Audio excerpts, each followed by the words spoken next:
కూటమి ప్రభుత్వం వచ్చాక ముఖ్యమైన సంస్కరణ చేశామన్నారు మంత్రి నాదెళ్ల మనోహర్. వైసీపీ ప్రభుత్వంలో దళారీ వ్యవస్థ ఉండేదని, ఆ పరిస్థితి మార్చడానికి మేధావులు, రైతు సంఘాలతో చర్చలు జరిపినట్టు తెలిపారు. గతేడాది ఒక్క ఖరీఫ్లోనే కేంద్ర సాయంతో 50 లక్షల మెట్రిక్ టన్నుల ధాన్యం కొనుగోలు చేశామన్నారు.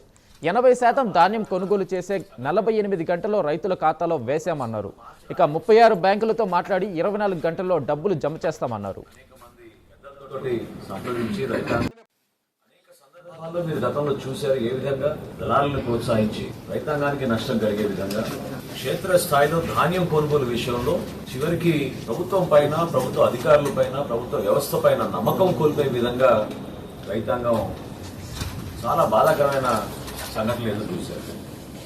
ఆ పరిస్థితులు మార్చడానికి కోసం సాంకేతిక నిపుణులతోటి, అనేక మంది పెద్దలతోటి సంప్రదించి రైతు సోదరులు, రైతు సంఘాలు అందరితో కూడా మాట్లాడి ఒక మార్పు తీసుకొద్దాం అనే ప్రయత్నం చాలా స్పష్టంగా మేము చేయడం జరిగింది. గత సంవత్సరం ఖరీఫ్ మాసంలో 34 లక్షల మెట్రిక్ టన్నుల ధాన్యం కొనుగోలు చేసినప్పుడు ఎక్కువగా మేము ఆ రోజు ఎదుర్కొన్న సమస్యలు అకాల వర్షాలు, క్షేత్రస్థాయిలో తేమ శాతం విషయంలో రైతులు కొన్ని సందర్భాల్లో పారదర్శకత లేకపోవడం అనే అంశంతో వాళ్ళు బాధపడుతుండేవారు.